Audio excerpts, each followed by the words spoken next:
Everyone, कैसे हो आप सब लोग? आई रियली होप आप सब लोग बहुत अच्छे होंगे। Pragati this side, your SST teacher. And देखो बच्चों, आज के इस वीडियो में हम लोग करने वाले हैं almost the most requested video. मेरे पास बहुत ज्यादा कमेंट्स आई थी इसकी कि मैम क्लास 8 के chapter number 6 the parliamentary system के एक्स्ट्रा क्वेश्चंस की वीडियो ले आओ प्लीज, जिसमें आपके एमसीक्यूज भी होंगे, शॉर्ट क्वेश्चंस भी होंगे एंड लॉन्ग आंसर्स भी होंगे। ये सब चीजें होंगी। तो आज के इस वीडियो में हम लोग यही करने वाले हैं, आपका इस वाला chapter the parliamentary system, legislature and executive, इस चैप्टर का जिसकी हम लोग डिटेल्ड वीडियो कवर अप कर चुके हैं, जिसका आप लोगों को डिस्क्रिप्शन बॉक्स में पूरी ही प्लेलिस्ट का लिंक मिल जाएगा, जिसकी हम लोग वन शॉट रिवीजन वीडियो तक भी कवर कर चुके हैं। इसके हम लोग आज के इस वीडियो में करने वाले हैं एक्स्ट्रा क्वेश्चंस वाला पार्ट। ठीक है जी। अगर आप लोगों ने पहले चैप्टर नहीं समझा है तो एटलीस्ट ये वन शॉट रिवीजन वाली वीडियो देखकर चैप्टर को समझ लेना, उसी के बाद क्वेश्चन आंसर्स की प्रैक्टिस करने के लिए इस वाली वीडियो पे आना। ठीक है जी। तो चलिए अब हम लोग बिना किसी देरी के अपने इस वीडियो की शुरुआत करते हैं। सबसे पहले हम बात करेंगे आप लोगों के बच्चा मल्टीपल चॉइस क्वेश्चंस की, यानी कि एमसीक्यूज की बात करेंगे। ऑलमोस्ट 45 प्लस एमसीक्यूज मैंने यहाँ पे रखे हुए डाले हुए हैं एंड शॉर्ट क्वेश्चंस भी आई थिंक 30 समथिंग है एंड लॉन्ग भी 10-11 क्वेश्चंस हैं। मतलब क्वेश्चंस बहुत सारे, बिकॉज ये चैप्टर बहुत इंपॉर्टेंट है। ठीक है जी। चलो क्वेश्चन नंबर 1 देखो यहाँ पे आएगा, which ancient symbol shown in the building is specifically mentioned। हमने बोला हुआ है हमारे पार्लियामेंट की बिल्डिंग में एक हमारे पास क्या है, यहाँ पे एक एम्बलम बना हुआ करता है। यहाँ पे क्या होता है, एक एम्बलम होता है, बेसिकली एक सिंबल होता है। अब आपसे पूछ रहे हैं भैया वो सिंबल किस चीज का होता है जो कि हमारी बिल्डिंग में होता है, तो हम बोलेंगे भैया वो हमारे पास होता है अशोकन सिंबल, यानी कि इसका आंसर क्या होगा, B, the Ashokan symbol. Emblem जो हमारा है, मतलब जिस कॉल्ड एम्बलम, एम्बलम है हमारा, ये हमें पता है। और ये एम्बलम हमने पढ़ा है, हम कहां से लेके आए थे, अशोका का जो सारनाथ पिलर था, सारनाथ पिलर था उसमें हमने इस एम्बलम का जिक्र किया था। वहां पे ये था ऊपर की तरफ जहां पे 4 लायन थे। हमने ये चीज भी देखी थी, 4 लायंस, एक का फेस ऐसे, एक का फेस ऐसे, एक का फेस ऐसे, एक का फेस पीछे, इस तरीके से हमारे पास वो हुआ करते थे। सेकेंड क्वेश्चन देखो आपके पास पूछा हुआ है, यूनिवर्सल अडल्ट फ्रेंचाइज, ये हमें क्या अधिकार देता है, हर एक अडल्ट सिटीजन को क्या अधिकार मिलता है इस फ्रेंचाइज के अधिकार से। देखो आपको पता है यूनिवर्सल का मतलब होता है सबको, अडल्ट यानी कि जो है सर्टेन एज 18 प्लस हो गया पर्सन, उसके बाद उसके पास वो अधिकार है।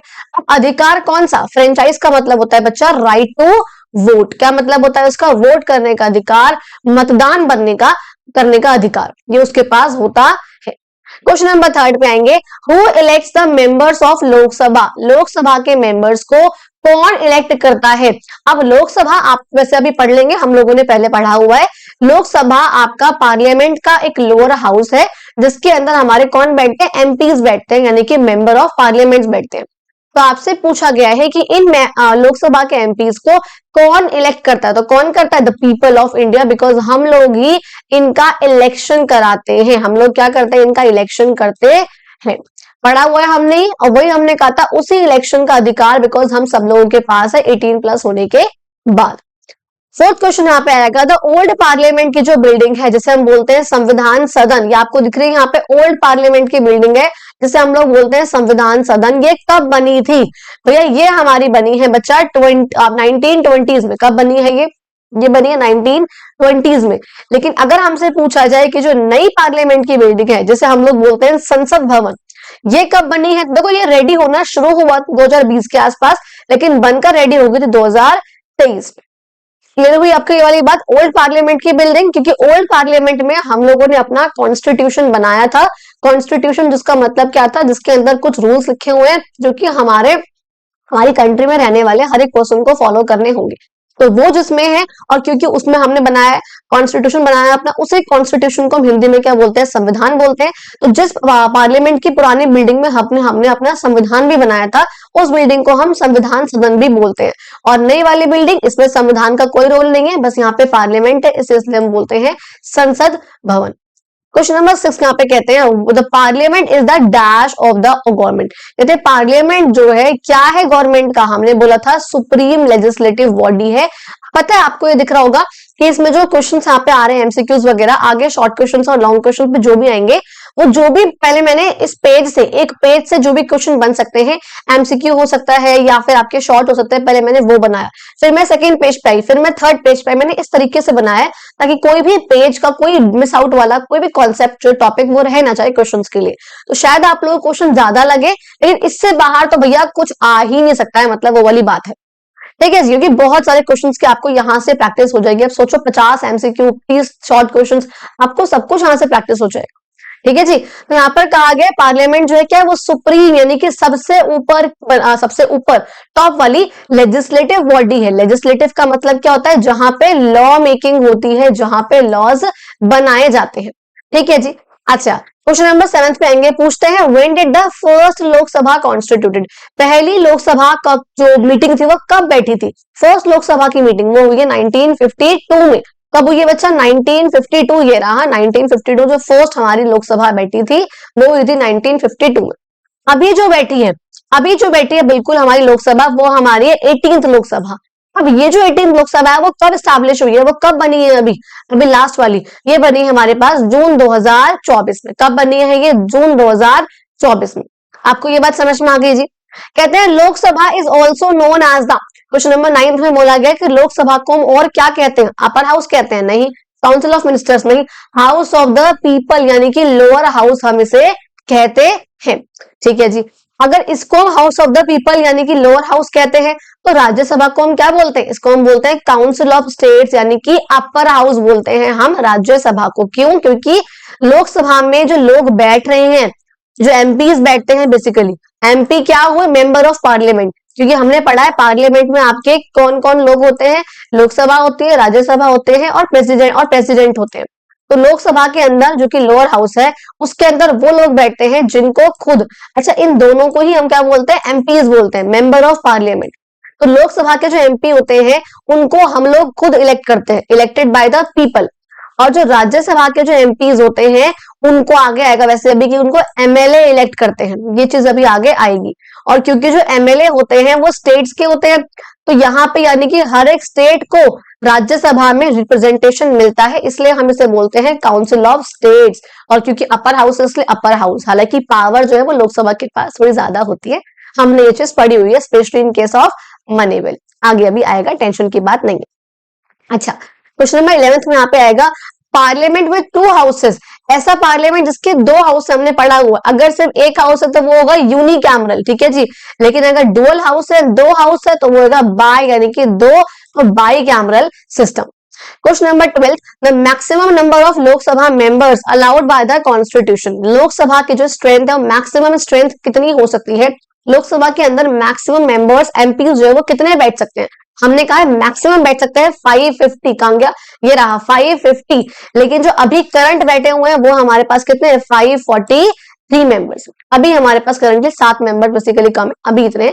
पहले 545 थे, जिसमें से 2 जो है मतलब नॉमिनेटेड थे, एंग्लो इंडियंस हुआ करते थे वो, लेकिन 2020 से एंग्लो इंडियंस की जो पोजीशन थी जिसको प्रेसिडेंट खुद अपॉइंट करते थे वो हटा दी गई, तो वो रिड्यूस होके 2 कम हो गए, तो 543 मेंबर्स हुए अब के टाइम पे हमारे पास लोकसभा के अंदर है।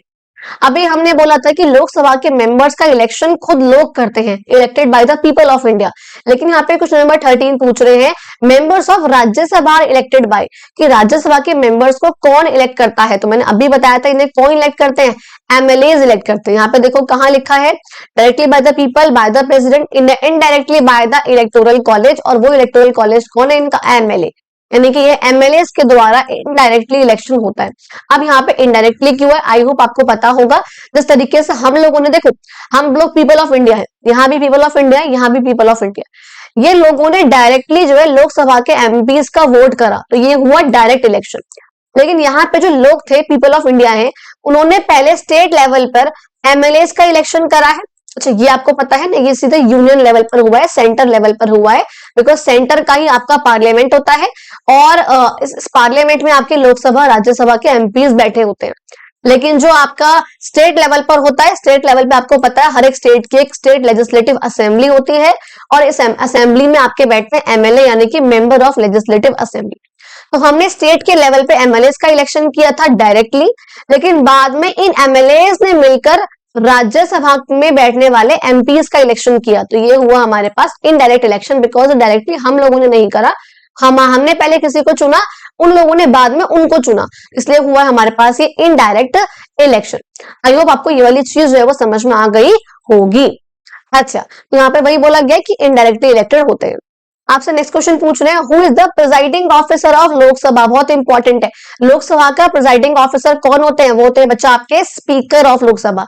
लेकिन यहीं पे बोला जाए कि प्रिजाइडिंग ऑफिसर या फिर चेयरपर्सन, चेयर जो भी है वो राज्यसभा के कौन होते हैं? तो वो होते हैं हमारे वाइस प्रेसिडेंट। कौन होते हैं बच्चा? वो होते हैं हमारे वाइस प्रेसिडेंट।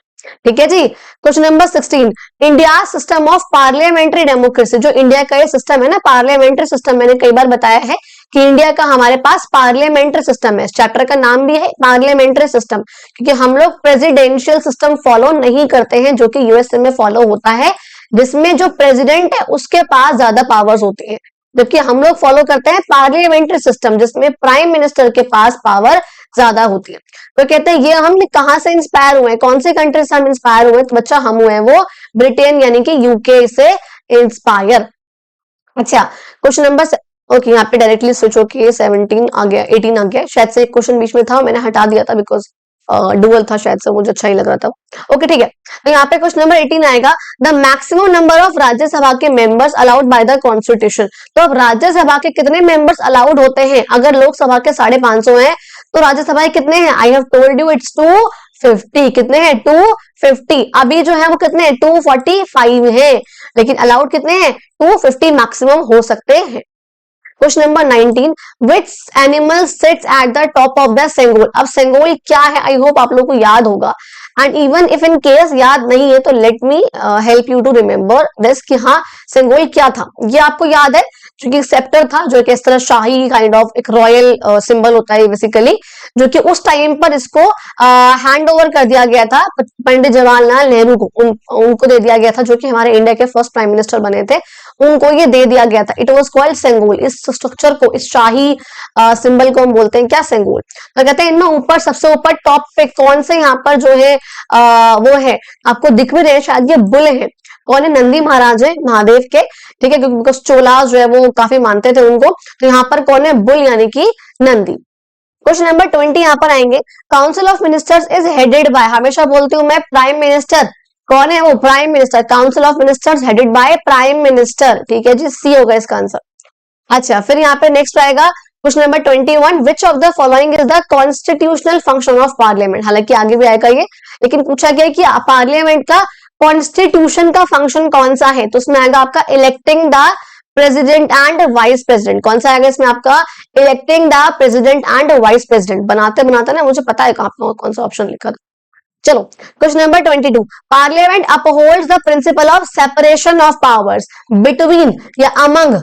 किनके बीच में सेपरेशन ऑफ पावर्स होती है हमारे संविधान के अंदर? हमने पहले बोला है गवर्नमेंट के 3 ऑर्गन्स होते हैं, लेजिस्लेचर, एग्जीक्यूटिव और जुडिशरी। इन तीनों के ही बीच में क्या चलता है? सेपरेशन ऑफ पावर्स चलता है। तो कहां पर है? ये रहा बी पार्ट है, लेजिस्लेचर, एग्जीक्यूटिव और judiciary.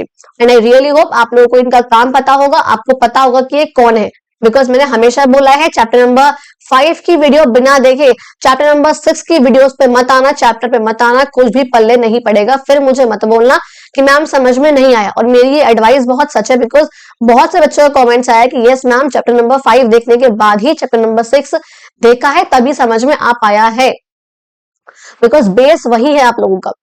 Question number 23, which amendment introduced the right of children to free and compulsory education।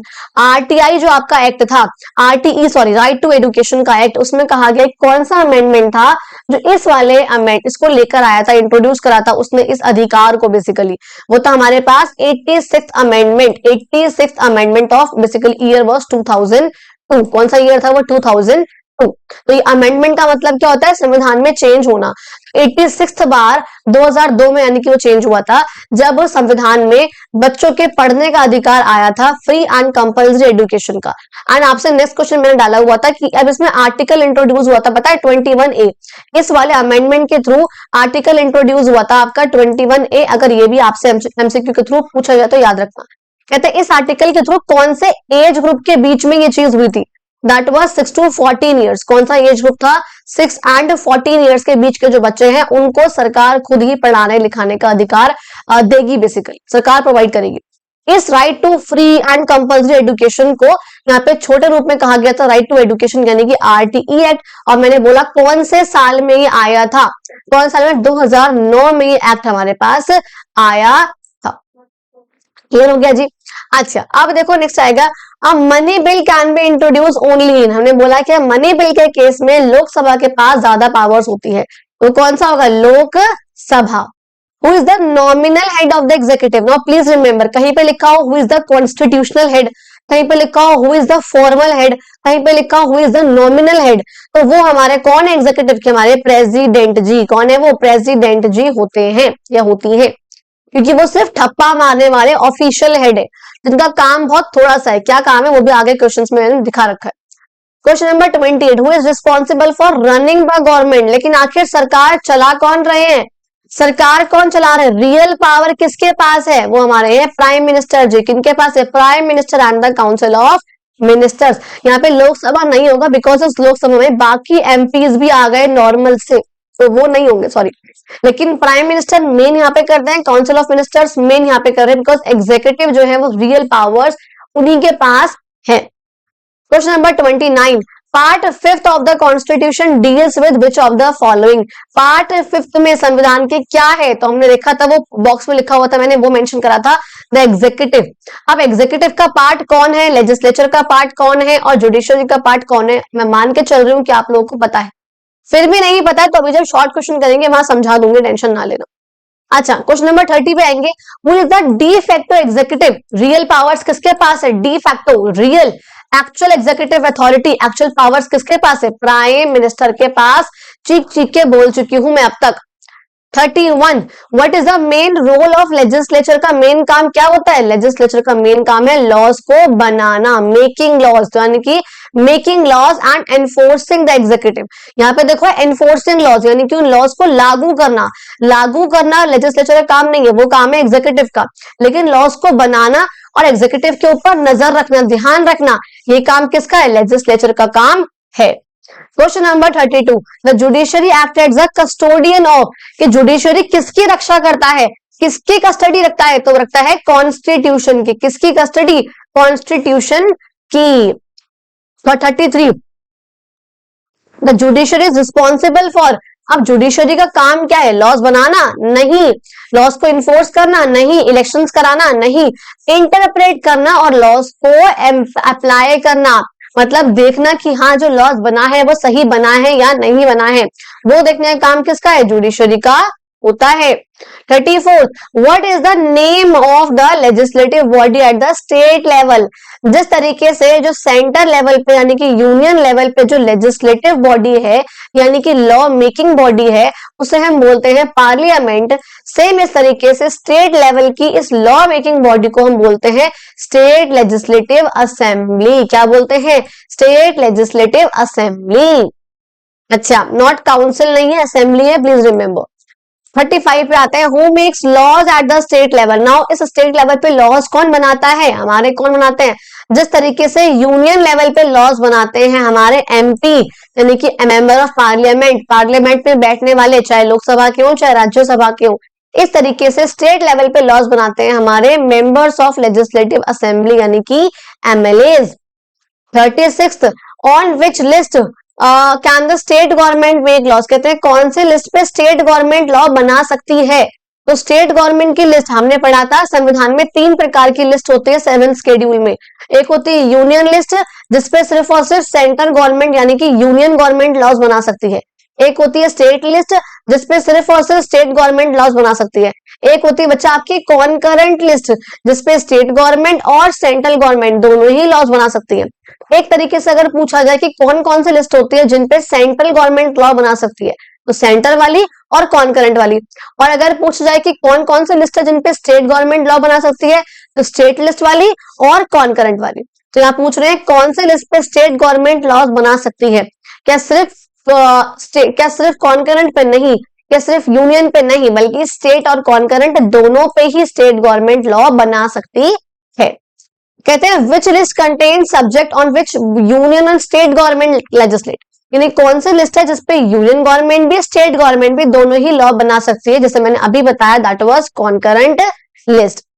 30th में पूछते हैं who is the constitutional head, मैंने ऊपर बताया था कहीं पे अगर क्वेश्चन आए कॉन्स्टिट्यूशनल हेड या नॉमिनल हेड, ऑफिशियल हेड, कुछ भी आए यूनियन गवर्नमेंट का, तो वो कौन है? प्रेसिडेंट। कहाँ ये रहे? प्रेसिडेंट जी। और अगर ये आए constitutional head of the state government, तो वो होंगे गवर्नर। अगर स्टेट का पूछते हैं तो ठीक है जी, रियल हेड पूछे अगर स्टेट का तो वो होंगे चीफ मिनिस्टर। कौन होंगे? Chief minister. जैसे कि प्राइम मिनिस्टर सेंटर पे होते हैं, ऐसे ही चीफ मिनिस्टर आप लोगों के स्टेट्स पे होते हैं। 39 the governor of a state, जो गवर्नर होता है स्टेट का उसे कौन अपॉइंट करता है, कौन नॉमिनेट करते हैं, कौन इलेक्ट करते हैं? सिटीजन्स? नहीं। सीएम? नहीं। राज्यसभा के मेंबर्स? नहीं। हमने बोला है कि गवर्नर जो होते हैं उसको प्रेसिडेंट अपॉइंट करते हैं। कौन करते हैं? प्रेसिडेंट अपॉइंट करते हैं। 40 question, money bills eight the state level originate only in the, हमने बोला है कि जो मनी बिल होते हैं उसमें लोकसभा के पास ज्यादा पावर्स होती हैं, तो वो सिर्फ और सिर्फ स्टेट यहाँ पूछ रखा है स्टेट लेवल में, वही कह रही है, क्वेश्चन तो ऊपर आ गया था ना ऑलरेडी मनी बिल वाला, कि जो मनी बिल होता है, हाँ ये रहा ना कि मनी बिल कहाँ पे इंट्रोड्यूस हो सकता है, सिर्फ वो लोकसभा में। लेकिन अगर यहाँ पूछा गया है कि स्टेट लेवल में कहाँ पे होगा, तो वो होगा बच्चा आपका विधानसभा, यानी कि जिसे हम बोलते हैं लेजिस्लेटिव असेंबली। विधान परिषद क्या होता है? इसे हम बोलते हैं लेजिस्लेटिव काउंसिल, जो कि सिर्फ और सिर्फ सिर्फ और सिर्फ 6 स्टेट्स का की होती है बेसिकली। तो कहते हैं स्टेट लेवल पे मनी बिल कहाँ पे इंट्रोड्यूस होगा? सिर्फ और सिर्फ विधानसभा यानी कि लेजिस्लेटिव असेंबली में। 41 question, how many times does parliament typically meet in a year, एक साल में पार्लियामेंट के कितने सेशंस होते हैं? मैंने कहा था 3 सेशंस होते हैं। कितनी बार? 3 बार। अब कहते हैं यहाँ पे नेक्स्ट क्वेश्चन में कौन सा इनमें से सेशन नहीं है पार्लियामेंट का? देखो पार्लियामेंट का सबसे जो फर्स्ट सेशन लगता है फैब के अराउंड, वो लगता है बजट सेशन। उसके बाद लगता है जून जुलाई के अराउंड मॉनसून सेशन, जुलाई अगस्त में। और फिर लगता है लास्ट में नवंबर के अराउंड विंटर सेशन। तो स्प्रिंग सेशन नाम का कोई भी सेशन नहीं होता, तो इसका आंसर क्या होगा आपका? Spring session. ठीक है जी। 43 for how many hours a day does parliament usually sit during session, sessions के टाइम पे एक दिन में कितनी बार वो कम से कम यूजुअली बैठते हैं? तो बैठते हैं बच्चा वो 6 घंटे, और ओकेजनली ये टाइम बढ़ भी सकता है, ऐसा कहा जाता है। 44 which of the following help citizen participate in policy making या law making, तो किस तरीके से जो सिटीजन्स हैं वो यहाँ पर पॉलिसी मेकिंग में पार्टिसिपेशन कर सकते हैं? कैसे कर सकते हैं? इसका लास्ट में एक पॉइंट था हमारे पास, पब्लिक जो डिजिटल प्लेटफॉर्म है उसमें अगर हम इन लोगों से कुछ इनके सजेशंस मांगे, डिबेट करवाएं, तो हम ये लोग भी पार्टिसिपेट, हम जैसे लोग मतलब हम लोग पार्टिसिपेशन कर सकते हैं। 45 क्वेश्चन आता है, what role does the media play in a democracy according to the passage, जो यहाँ पे पैसेज था, मतलब बेसिकली उसमें मीडिया का रोल क्या था, मीडिया क्या रोल प्ले कर रही थी बेसिकली उस पैसेज के अकॉर्डिंग, जो बिल्कुल लास्ट आपका पैराग्राफ था उसमें हमने देखा था कि लोगों के जो कंसर्न्स है बेसिकली, कि यहाँ पर जो भी प्रॉब्लम्स है वो गवर्नमेंट तक पहुंचाना, वो लोगों तक पहुंचाना, वो यहाँ पर मेन काम होता है हमारी मीडिया का। समझ में आया जी? तो ये देखो हमने 20-22 मिनट में सबसे पहले हम लोगों ने आप लोगों के एमसीक्यूज ही कवर करे हैं, जहां पर भी मैंने आप लोगों को काफी चीजें समझाती हुई मैं चली हूँ। अब देखो नेक्स्ट हम लोग बच्चा आएंगे आप लोगों के इस basically you can say short answer type questions पे। इसमें हमारा क्वेश्चन नंबर 1 आएगा, describe the design of the new parliament building, जो हमने देखी थी वो पार्लियामेंट की बिल्डिंग जो कि 2023 में बनके रेडी हो गई थी, उस पार्लियामेंट की बिल्डिंग का डिजाइन आपको बताना है। तो हमने कहा था भैया वो 3 साइडेड डिजाइन है, जो कि सॉफ्ट ट्रायंगल की तरह दिख रहा था, जैसे कि आप लोग इस वाले पिक्चर में भी क्लियरली यहाँ पर आप लोग देख सकते हो, बिकॉज मैं क्वेश्चंस वाली में पिक्चर्स नहीं एड ऑन कर पाई, बिकॉज फिर बहुत ज्यादा बड़ा बड़ा काइंड ऑफ हो जाता। आपको दिख रहा है सॉफ्ट ट्रायंगल काइंड ऑफ यहाँ पे चीज जो है वो बन रही है इस तरीके से, तो यहाँ पर वही वाली बात कही गई है। कहते हैं अब देखो 3 हमने कहा था 3 साइड से इनकी, तो मैंने आपको जो चैप्टर समझाया था तब तक मैंने आपको ये चीज कही थी कि ये 3 साइड्स अलग अलग चीजों को दर्शाती है। पहली चीज बैलेंस रखना, कि आखिर यहाँ पे सब लोगों के बीच में, सब इंस्टीट्यूशंस के बीच में कैसे बैलेंस रखा जाएगा। इंक्लूसिविटी, यानी कि हर एक पर्सन को, हर एक बातों को सबकी इन्वॉल्व करा जाएगा, सबकी बातों को सुना जाएगा, एंड पर्पसफुली ये काम जो है करा जाएगा। उसके लिए यहाँ पर इन 3 चीजों को ये दिखाती है। ये जो बिल्डिंग है हमने देखा था कि वो ग्रीन कंस्ट्रक्शन का इस्तेमाल कर रही है, हमने देखा था किस तरीके से वो 30% की इलेक्ट्रिसिटी को वो सेव कर रहे थे, उसमें लाइट ऐसे मतलब शीशे काइंड ऑफ वो लगे हुए ताकि उनको इलेक्ट्रिसिटी जो उनकी सेव हो सके, कुछ चीजें इस टाइप की यहाँ पर थी। Question number 2, what is the composition of the Indian parliament? चीख चीख के बोल चुकी हूँ, पार्लियामेंट में हमको पता है प्रेसिडेंट होते हैं, लोकसभा जिसे हम लोअर हाउस कहते हैं, इसके members elected by the people होते हैं, और राज्यसभा जिसे हम काउंसिल ऑफ स्टेट्स या फिर अपर हाउस कहते हैं, जिसके मेंबर्स एमएलए यानी कि मेंबर्स ऑफ लेजिस्लेटिव असेंबली के द्वारा इलेक्ट होते हैं। इसलिए हम बोलते हैं कि इसके पास 2 हाउसेज हैं, इसलिए ये बाई कैमरल सिस्टम हमारा इंडिया फॉलो करता है यूनियन लेवल पर। कहते हैं लोकसभा के मेंबर्स को चूज कैसे करते हैं? चीख चीख के बोल चुकी हूँ भैया, यूनिवर्सल अडल्ट फ्रेंचाइज के थ्रू, सफरेज के थ्रू लोग बाग जो है वो इलेक्ट करते हैं। Question number 4, why did India adopt a bicameral system? Now this is important कि आखिर इंडिया ने बाईकैमरल सिस्टम क्यों अडॉप्ट किया था? ऐसा क्या था जो इंडिया ने 2 सिस्टम जो है 2 हाउसेस वाला सिस्टम अडॉप्ट करा? देखो पहली बात तो जब हम ये चीज बोलते हैं ना कि हमारी कंट्री फेडरल कंट्री है, नाउ व्हाट इज फेडरलिज्म? जहां पे सेंटर और स्टेट्स दोनों के पास अपनी इक्वल अपने अकॉर्डिंग उनके पास पावर्स है, मतलब बेसिकली दोनों के पास से सेपरेट पावर्स है। जब हम इस चीज को बोल रहे हैं कि दोनों की यहाँ पे पावर्स है, दोनों की बातों को सुना जाता है, दोनों को यहाँ पर फेयर रिप्रेजेंटेशन दिया जाता है, जब हम ये चीज बोल रहे हैं तो उसमें हम इकलौते एक ऐसा हाउस, लोअर हाउस, जिसमें सिर्फ और सिर्फ डायरेक्टली लोगों ने इलेक्ट कर दिया, हम सिर्फ उसको इंक्लूड नहीं कर सकते हैं, बल्कि हमें यहाँ पर स्टेट्स का इन्वॉल्वमेंट के लिए स्टेट्स में बैठे हुए जो एमएलए हैं उनके द्वारा इलेक्ट होके आने वाले जो राज्यसभा के मेंबर्स होंगे, हमें उनको भी यहाँ पे एक इंक्लूड करना पड़ेगा हमारे पार्लियामेंट के सिस्टम में। इसलिए सिर्फ एक हाउस को इन्वॉल्व यहाँ पे करना पूरे ही कंट्री के लिए डिसीजन लेने के लिए वो ठीक बात नहीं है, इसलिए हम लोग यहाँ पर दोनों को ही इन्वॉल्व करके चलते हैं। अच्छा, कहते हैं भैया आपसे जो है फेडरलिज्म क्या होता है बच्चा? What is federalism? मैंने पहले बोला होगा, फेडरलिज्म का मतलब होता है जहां पे पावर डिवाइडेड है, सेंट्रल गवर्नमेंट और स्टेट गवर्नमेंट दोनों के ही बीच में उनके पास अपनी अपनी सेपरेट पावर्स है, अपनी अलग रिस्पॉन्सिबिलिटीज है, लेकिन ये लोग जो लोग हैं वो कई उसमें मतलब साथ में काम करते हैं देश को बेसिकली चलाने के लिए। Question number 6, what are the functions of the speaker of Lok Sabha? Lok Sabha के स्पीकर के फंक्शंस क्या होते हैं? This is also very important कि आखिर लोकसभा के स्पीकर के फंक्शंस क्या क्या होते हैं। पहली बात हमने देखा हुआ है कि ये प्रिसाइड करता है लोकसभा की मीटिंग्स में। कौन करते हैं? प्रिसाइड करते हैं, यानी कि उनको चेयर करते हैं, ऊपर बैठते हैं, हेड करते हैं बेसिकली लोकसभा की मीटिंग्स में। तो हमने ये बोला। अच्छा, फिर मैंने बोला कि लोकसभा के जो सेशंस होते हैं उनको कंडक्ट कराने का काम कौन कर रहे हैं? हमारे ये स्पीकर ही करते हैं। जो भी यहाँ पे डिस्कशंस होती हैं, डिबेट्स होती है, उसमें सबको बोलने का मौका देना यही करते हैं।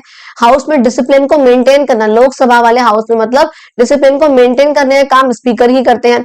और ये देखना कि भैया जो रूल्स वगैरह हैं जो भी यहाँ पर हाउस के बने हुए हैं, क्या ये डिबेट्स और डिस्कशंस करते हुए या क्या ये रूल्स फॉलो हो रहे हैं सही से या नहीं हो रहे हैं, वो काम कौन करते हैं? स्पीकर ऑफ लोकसभा करते हैं।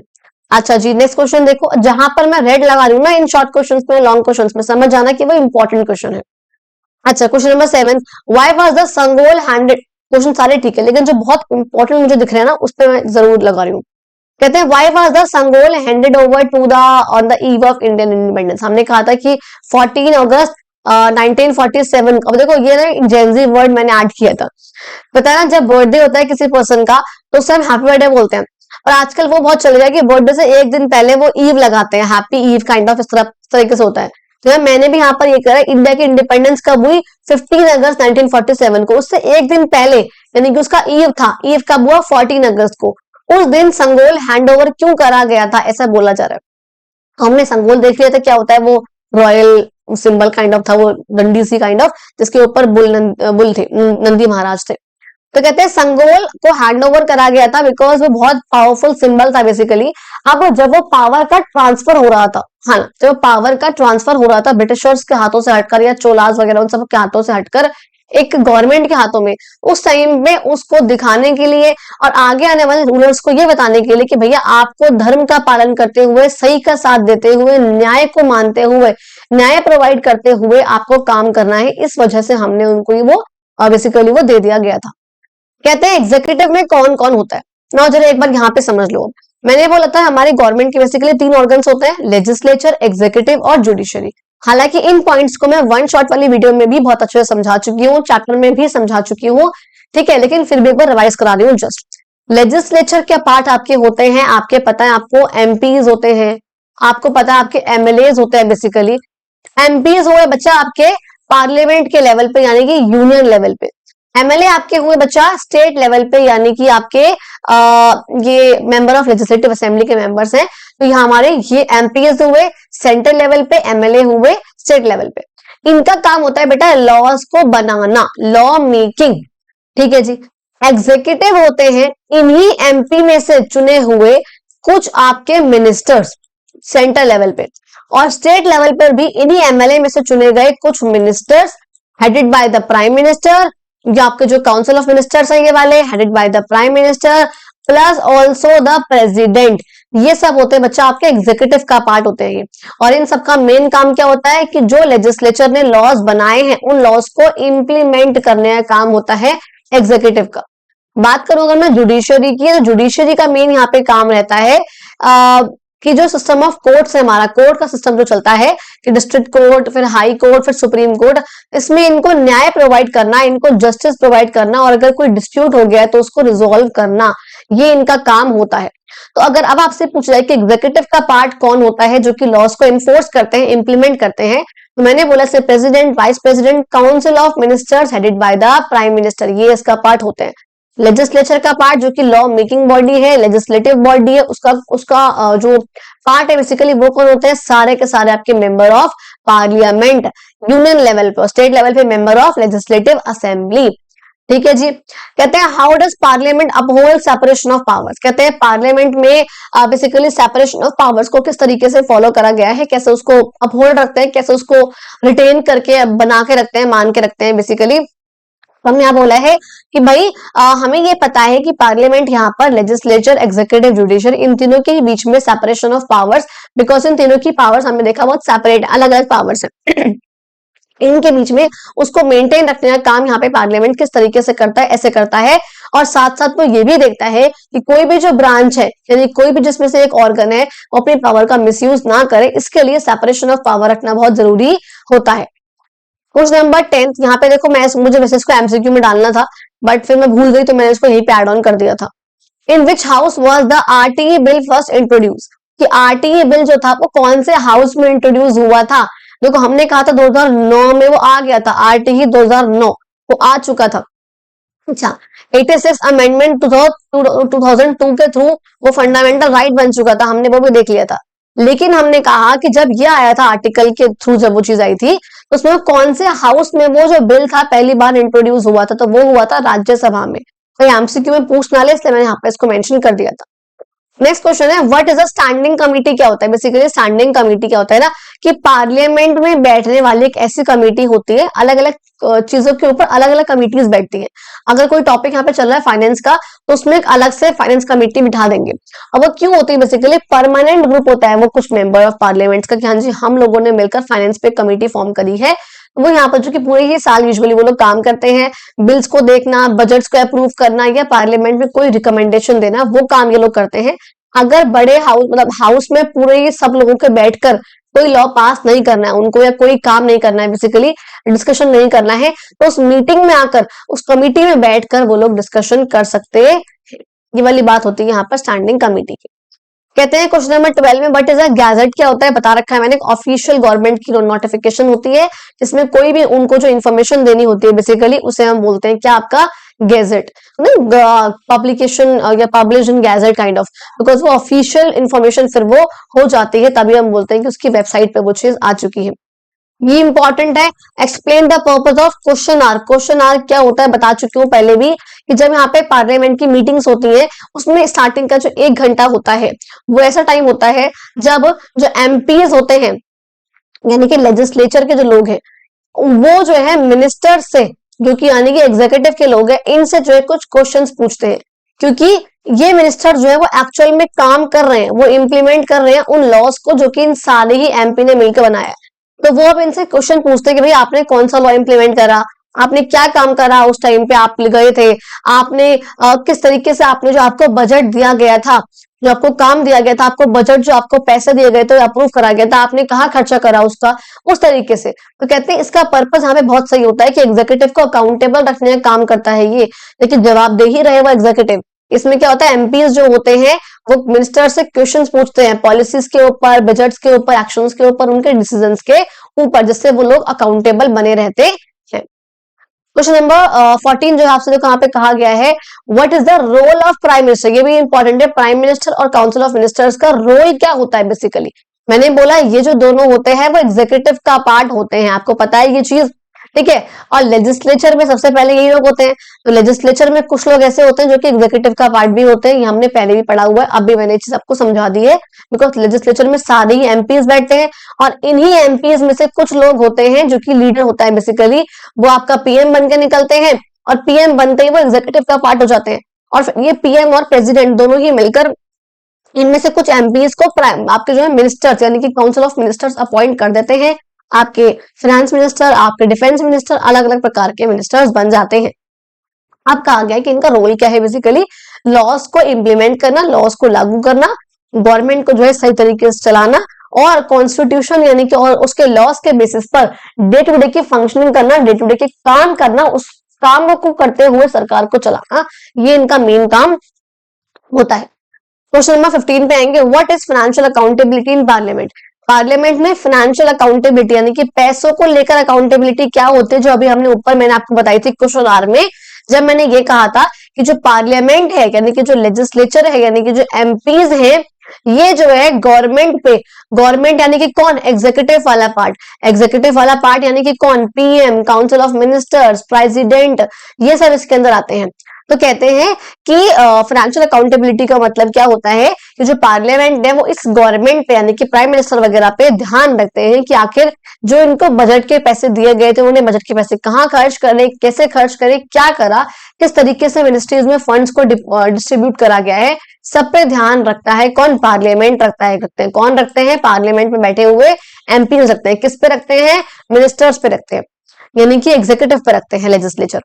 अच्छा, फिर यहाँ पे है 16 question, why is parliament expected to keep an eye on government expenditure. ये क्वेश्चन एक्चुअली उसमें लिखा हुआ था आपके इस वाले पेज पे, उस पे कि क्यों जो है गवर्नमेंट के एक्सपेंडिचर में पार्लियामेंट इतना ध्यान रखता है। कि एट द एंड उसमें हिंट में लिखा हुआ था बिकॉज वो देखो वो पैसा किसका है, तो भाई से बात है वो पैसा है पब्लिक का, लोगों का पैसा है वो। और लेजिस्लेचर में कौन बैठा है, उन्हीं पब्लिक के द्वारा चुने गए रिप्रेजेंटेटिव बैठे हैं। तो पब्लिक के पैसा कहाँ खर्च हो रहा है, पब्लिक का पैसा, उस पर ध्यान रखने का काम तो लेजिस्लेचर का बनता है ना, इसलिए वो रखते हैं। 17 question, why is president called nominal head of the executive. भैया हमको पता है कि प्रेसिडेंट को हम लोग नॉमिनल हेड क्यों बोलते हैं, बिकॉज इंडिया जो है फॉलो करता है पार्लियामेंट्री सिस्टम ऑफ गवर्नमेंट, जहां पे रियल पावर जो डी फैक्टो पावर्स है वो किसके पास है, प्राइम मिनिस्टर के पास होती है, और जो प्रेसिडेंट है वो हमारे यहाँ पे सिर्फ और सिर्फ हेड ऑफ द स्टेट है। अच्छा 18 क्वेश्चन, वर्ड, अच्छा एक सेकंड यहाँ पे सारे राइट से हो गए, गड़बड़ हो गए, इसमें से इंपॉर्टेंट कौन कौन सा था, मतलब ये वाला मान सकते हैं, ठीक है, ओके। कहते हैं what does collective responsible, collectively responsible mean to the Lok Sabha. हम हमेशा कहते हैं ना कि जो प्राइम मिनिस्टर हैं और जो काउंसिल ऑफ मिनिस्टर्स हैं, they are collectively responsible to the parliament, नहीं बोलती मैं कभी भी, मैं हमेशा बोलती हूँ they are collectively responsible to the Lok Sabha.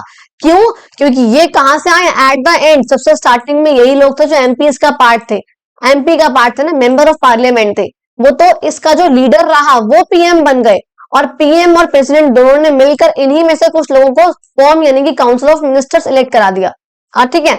लेकिन ये काम एक्चुअल में कहां से आए, कहां से, लोकसभा से आए। तो हम बोलते हैं भैया कि लोकसभा में ही कलेक्टिवली रिस्पॉन्सिबल होते हैं, और तब तक ये लोग पावर में रहेंगे जब तक लोकसभा में इनके पास मेजोरिटी सपोर्ट है। नो कॉन्फिडेंस मोशन जब तक पास नहीं हो रहा तब तक ये लोग यहाँ पर बने रहेंगे। मतलब बेसिकली कि जो पीएम है और जो कॉम है, कॉम यानी काउंसिल ऑफ मिनिस्टर्स है, वो हमारी सरकार गवर्नमेंट तब तक रखेंगे जब तक वो लोग लोकसभा में मेजॉरिटी सपोर्ट उनके पास है। नेक्स्ट क्वेश्चन देखो यहाँ पे कहते हैं हु आर सिविल सर्वेंट्स। बच्चा सिविल सर्वेंट्स कौन होते हैं, मैंने बता रखा है, एक आपके होते हैं पॉलिटिकल एग्जीक्यूटिव, एक होते हैं आपके परमानेंट एग्जीक्यूटिव। दोनों ही यहाँ पर हैं ये एग्जीक्यूटिव ही जो कि लॉस को इंप्लीमेंट करने का काम करते हैं, लेकिन पॉलिटिकल एग्जीक्यूटिव होते हैं आपकी वही प्राइम मिनिस्टर और काउंसिल ऑफ मिनिस्टर, जिनका टर्म जो है 5 साल का होता है। लेकिन जो परमानेंट एग्जीक्यूटिव होता है जो कि पढ़ लिखकर आईएएस ऑफिसर्स बने, आईपीएस ऑफिसर्स बने हैं, उनका काम भी लॉस को इंप्लीमेंट करना है, लेकिन क्या करना, वो परमानेंट है, ठीक है जी। और वो लोग भी लॉस को इंप्लीमेंट करते हैं, पॉलिसीज को, गवर्नमेंट के डिसीजंस को, और लेकिन पता उनको क्या होता है कि वो मिनिस्टर्स के डायरेक्शन में काम करते हैं। मतलब बेसिकली उनके अंडर रह के वो लोग जो है वो काम कर रहे होते हैं। चाहे सरकार चेंज हो जाए लेकिन जो परमानेंट एग्जीक्यूटिव्स हैं वो तो चेंज नहीं होंगे, पॉलिटिकल वाले जो कि आए 5 साल के लिए वो चेंज होंगे, तो इलेक्शन उनका होगा, लेकिन जो परमानेंट पढ़ लिख कर बने हुए हैं वो कहीं नहीं जाने वाले हैं। Question number 20, if the executive is a part of legislature, हालांकि ये क्वेश्चन मैंने आप लोगों को वन शॉट में भी समझाया था कि अगर एग्जीक्यूटिव लेजिस्लेचर का ही पार्ट है तो हम सेपरेशन ऑफ पावर्स कैसे कह सकते हैं। तो मैंने पहले ही कहा था कि अभी समझ लिया हमने ऑलरेडी कि किस तरीके से एग्जीक्यूटिव जो है लेजिस्लेचर का पार्ट है। जो मिनिस्टर्स हैं वो पहले एमपीज ही हुआ करते थे, तो वो पार्ट थे, लेकिन उनके पास क्या भैया सेपरेशन ऑफ पावर्स है, बिकॉज उन दोनों की पावर जो है वो अलग अलग है।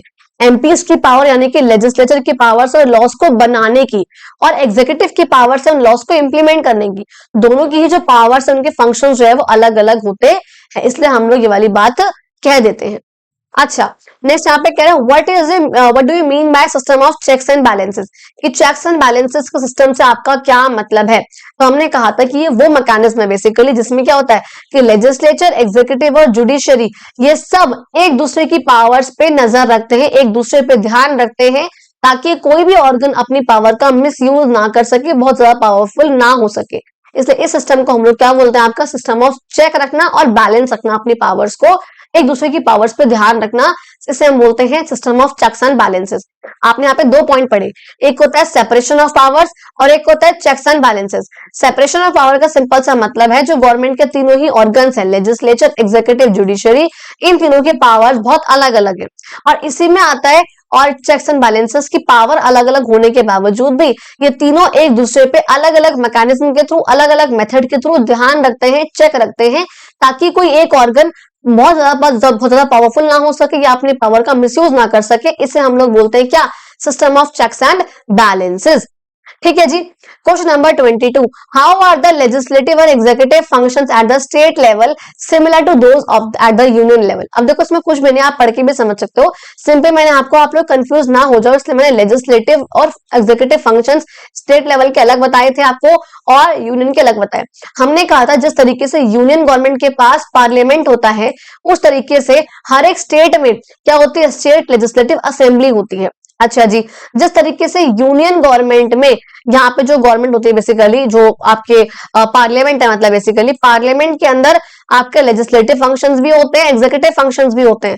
लेजिस्लेटिव फंक्शंस कौन करता है, लेजिस्लेचर यानी कि एमपीज करते हैं, वो भी इस पार्लियामेंट में ही बैठते हैं, और पार्लियामेंट में ही बैठते हैं आपके एग्जीक्यूटिव यानी कि prime minister, council of ministers वगैरह।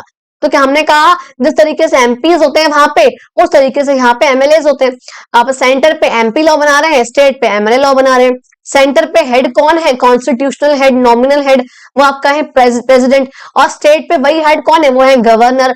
सेंटर पे रियल पावर किसके पास है, प्राइम मिनिस्टर के पास है। स्टेट पे रियल पावर किसके पास है, चीफ मिनिस्टर के पास है। तो वही सब कुछ यहाँ पे सेम चल रहा है। अच्छा, ये देखो ये इंपॉर्टेंट है, तीनों के तीनों लिस्ट जो है वो इंडियन कॉन्स्टिट्यूशन की 3 प्रकार की लिस्ट होती है संविधान में। फर्स्ट होती है यूनियन लिस्ट, वो सब्जेक्ट्स होते हैं इसके अंदर जिसके अंदर सिर्फ और जिसके ऊपर सिर्फ और सिर्फ यूनियन गवर्नमेंट लॉज बना सकती है। Foreign currency, communication, banking, insurance, terrorism, ये यहाँ पर हो गए हमारे पास कौन से, यूनियन लिस्ट के सब्जेक्ट्स। स्टेट लिस्ट होती है यहाँ पे जिसपे सिर्फ और सिर्फ स्टेट गवर्नमेंट लॉ बना सकती है। आपका इसके अंदर आ जाएगा एग्रीकल्चर आएगा, ट्रेड आएगा, पुलिस आएगा, ये सब इसके अंदर हो सकते हैं। कॉन्करेंट लिस्ट होती है आपकी वो लिस्ट जिसके अंदर यूनियन गवर्नमेंट, स्टेट गवर्नमेंट दोनों ही लॉज बना सकती है, लेकिन अगर कभी इन दोनों ही लॉज के बीच में कोई कंफ्यूजन हुआ, कोई डिस्प्यूट हुआ, तो यूनियन गवर्नमेंट क्योंकि वो सेंटर है उसका जो लॉ है वो प्रिवेल करेगा, वो स्टेट जो है वो उसी के लॉ को फॉलो करेंगी, उसी के लॉ को मानेंगी। This was important. इसके अंदर आपका मैरिज, अडॉप्शन, इस टाइप के कुछ जो है वो टॉपिक्स आ जाते हैं, सब्जेक्ट्स आ जाते हैं। 24th question, what type of legislature do states have. अब देखो आपने पढ़ा हुआ है कि स्टेट्स में 2 प्रकार के लेजिस्लेचर्स होते हैं, या तो कुछ स्टेट्स ऐसी हैं जिसमें सिर्फ और सिर्फ यूनिकैमरल लेजिस्लेचर है, यानी कि सिर्फ और सिर्फ लेजिस्लेटिव असेंबली है, विधानसभा है। मोस्टली स्टेट्स हमारे यहाँ पे इस प्रकार की है, लेकिन जो कुछ स्टेट्स ऐसी है, मान लो कि 6 स्टेट्स हैं ऐसी, मान लो क्या मतलब 6 स्टेट्स हैं ऐसी जिसमें बाय कैमरल लेजिस्लेचर है, यानी कि आपके 2 हाउसेज होते हैं, एक होता है विधानसभा और एक होता है विधान परिषद। विधानसभा यानी कि लेजिस्लेटिव असेंबली और विधान परिषद यानी कि आपका लेजिस्लेटिव काउंसिल। तो जो काउंसिल है वो सिर्फ और सिर्फ 6 स्टेट्स में है। मे आम बिकाउत है, मैंने पहले ही बोला है, जम्मू भी था, इसमें जम्मू हट चुका है, लेकिन मे आम बी का थे, इस तरीके से ये आते हैं। तो महाराष्ट्र, आंध्र प्रदेश, बिहार, कर्नाटक, उत्तर प्रदेश और तेलंगाना, ये इसकी 6 स्टेट्स यहाँ से बन जाती है।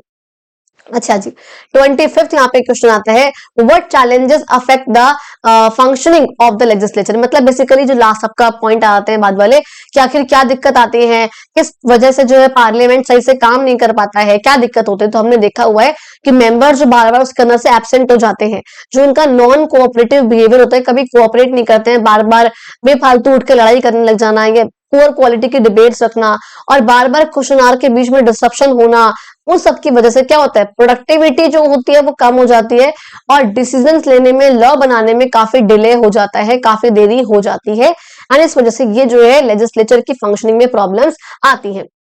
अच्छा, क्वेश्चन नंबर 26 था, why are disruptions in parliament a matter of concern. आखिर अगर दिक्कत आ भी रही है तो क्या प्रॉब्लम है भाई, क्यों प्रॉब्लम, क्यों नहीं है प्रॉब्लम। उस पार्लियामेंट में हम लोगों ने अपने लोगों को, अपने रिप्रेजेंटेटिव को इलेक्ट करा के भेजा है, ताकि वो हमारे बिहाफ पे, जो हमारे देश में कुछ प्रॉब्लम्स चल रही है, कुछ भी यहाँ पर हो रहा है, उसके बिहाफ पे डिसीजंस ले सके। और वहां पर अगर वो लोग अपनी ही हरकतों में लगे रहेंगे, कोई ढंग से काम नहीं करना, मेंबर्स का एब्सेंट हो जाना, ढंग से डिबेट्स नहीं होना, रियॉट्स होना, लड़ाइयां होना, उठकर बेफालतू हल्ले करने लग जाना, अगर ये सब चीजें होंगी तो आखिर काम कैसे होगा। जाहिर सी बात है, यहाँ पर इस वजह से अगर बार बार वो कट शॉर्ट होते रहेंगे, प्रॉब्लम्स होंगी, बहुत, हम देखते हैं ना, बहुत लंबे लंबे सालों लग जाते हैं किसी भी ढंग के लॉ को पास होने में, जिससे ढंग से वेलफेयर नहीं हो पाता है, दिक्कत काम नहीं हो पाता है। अच्छा जी, 27 यहाँ पे है, why is the presence of criminal cases against representative a concern. भाई देखो, अगर हम बोलते हैं कि क्रिमिनल केसेस चल रहे हैं किसी पर्सन के अगेंस्ट, कि ये पर्सन जो है हमारा रिप्रेजेंटेटिव है, लेकिन इसके अगेंस्ट क्या चल रहे हैं, इसके अगेंस्ट चल रहे हैं बच्चा आपके क्रिमिनल केसेस, इस वाले पर्सन के अगेंस्ट, ये हमें रिप्रेजेंट कर रहा है, तो जाहिर सी बात है,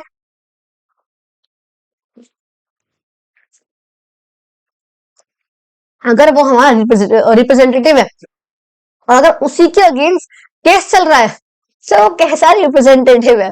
ठीक है, तो जाहिर सी बात है, जो ट्रस्ट वर्दीनेस है हमारे, जो हमारा ट्रस्ट है, गवर्नमेंट पे ट्रस्ट है, वही कहां से रहेगा, क्योंकि जो सरकार का पार्ट है वो खुद एक क्रिमिनल रह चुका है, क्या मतलब, क्या ही बनेगा उससे।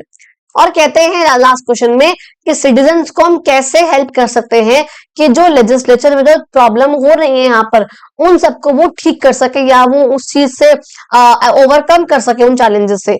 तो भैया हम सिंपल सी बात यहाँ पे कह सकते हैं कि भैया वो इन्फॉर्म रहे, डिबेट्स में पार्टिसिपेट करें, बच्चे लोग बाग, मतलब सिटीजन जो है वो क्वेश्चंस पूछे, अपने व्यूज को शेयर करें, एंगेज करें, ये जो है कुछ चीजें यहाँ पर हो सकती हैं।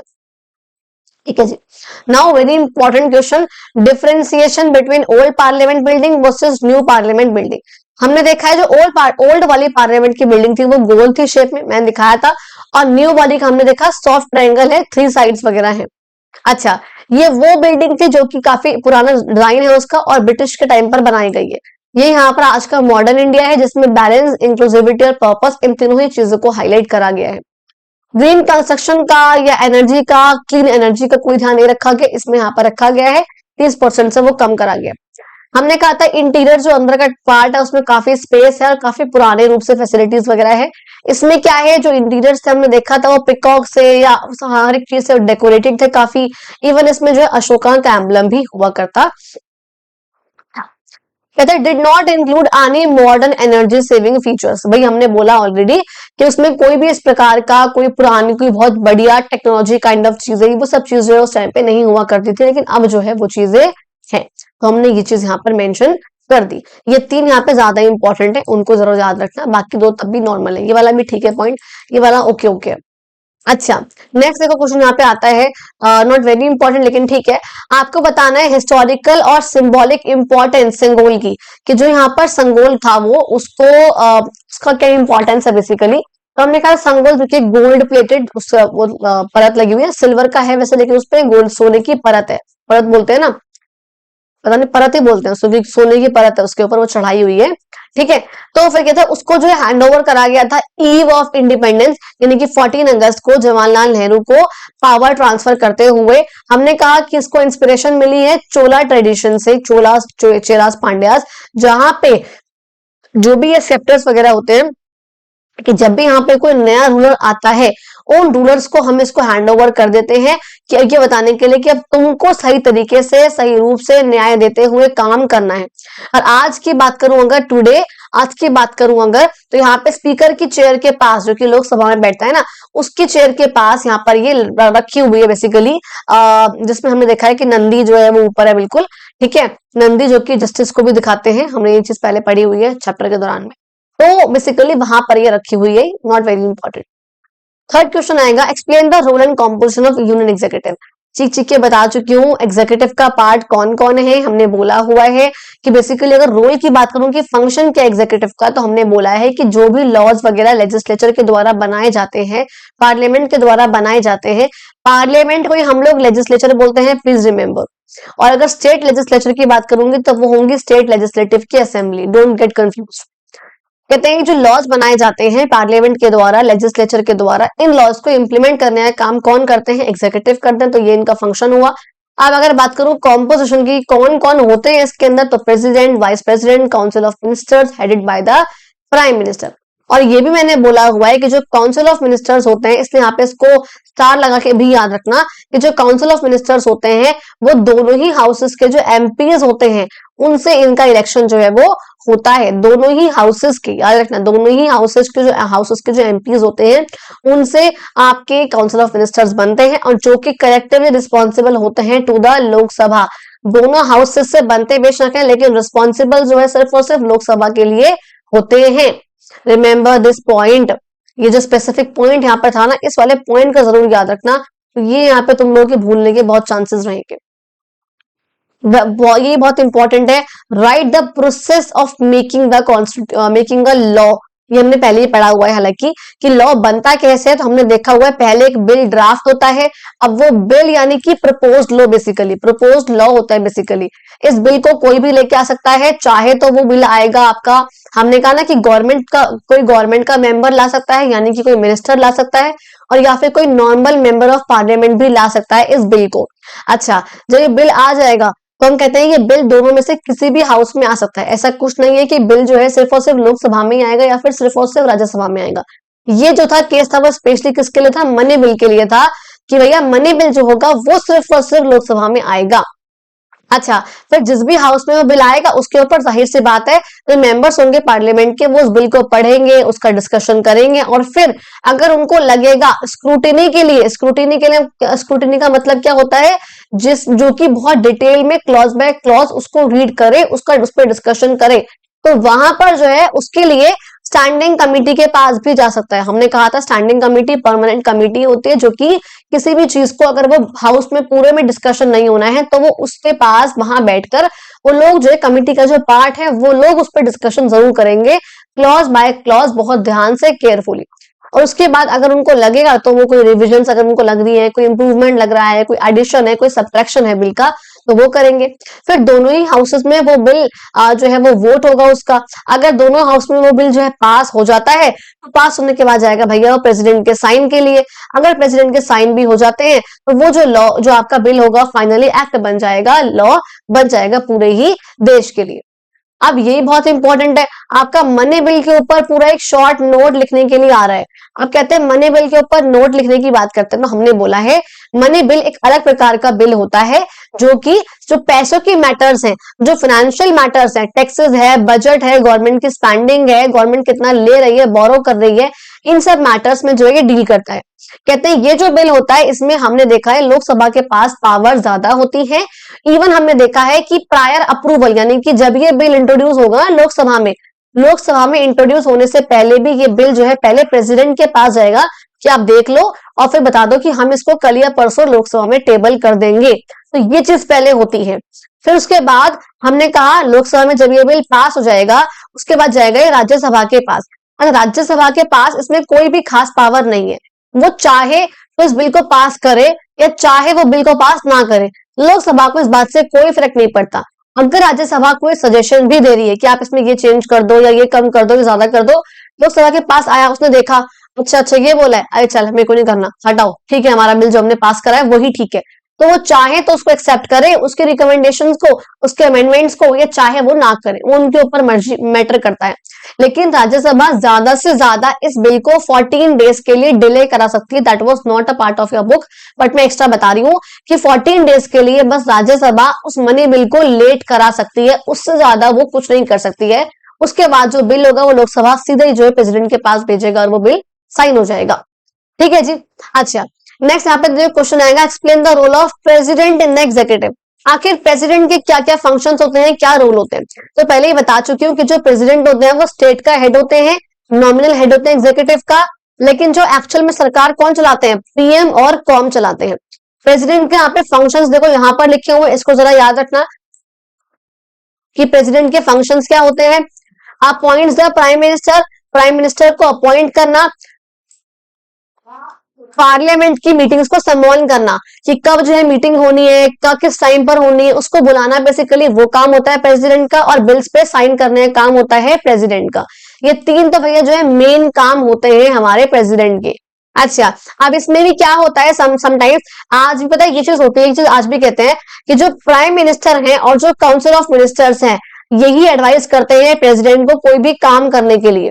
प्रेसिडेंट इनके एडवाइस के बिना कोई भी काम नहीं कर सकते हैं। ये वाली बात यहाँ पे हमारे संविधान में क्लियरली मेंशन हो रखी है। अच्छा, कभी अगर ऐसा है कि जो एमपीज हैं जब उनका इलेक्शन हुआ है तो उनमें कोई क्लियर कट मेजोरिटी नहीं है सीट्स के ऊपर कि अब लीडर कौन है उनका, अगर वो नहीं है उस टाइम पे प्रेसिडेंट अपने दिमाग की पावर्स का, अपने मन की पावर्स का इस्तेमाल कर सकते हैं।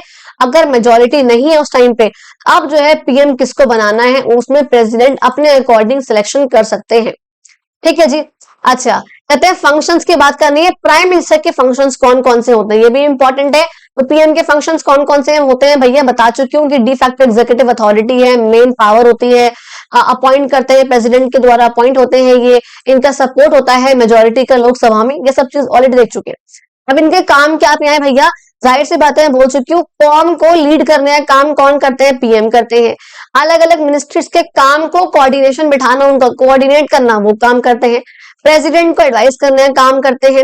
नेशनल नेशन की जो पॉलिसीज हैं उनको शेप देने का या उसमें काम करने का, उसमें अपनी आवाज रखने का काम करते हैं।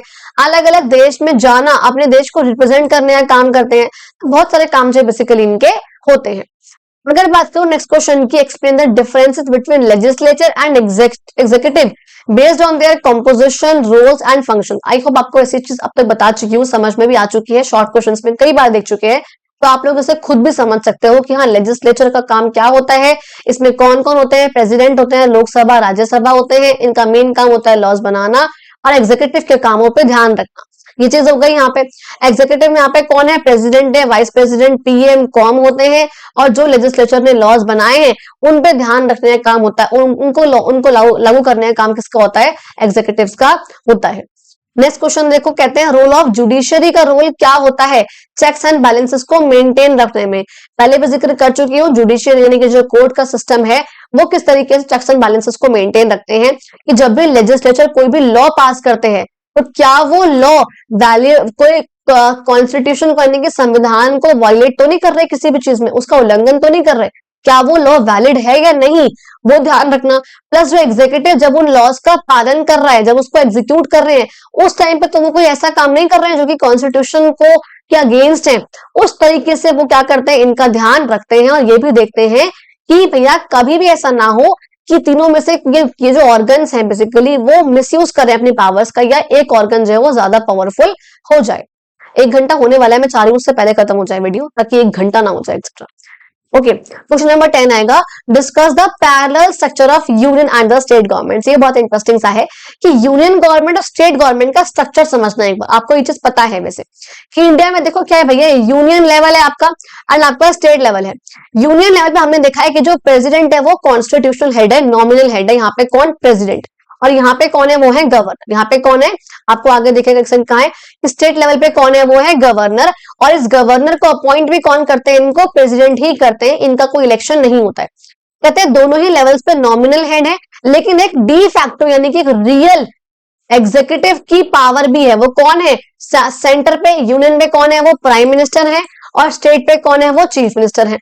कहते हैं एग्जीक्यूटिव को, जो उनको इंप्लीमेंट करेगी, उनको चूज करा जाता है मेजोरिटी पार्टी में से, लोकसभा में से बेसिकली, या फिर वहां पे लेजिस्लेटिव असेंबली में से कहीं से भी। कहते हैं दोनों ही गवर्नमेंट, यूनियन गवर्नमेंट हो चाहे स्टेट गवर्नमेंट हो, दोनों में ही काउंसिल ऑफ मिनिस्टर्स होते ही होते हैं। दोनों में ही क्या होते हैं, काउंसिल ऑफ मिनिस्टर्स होते हैं।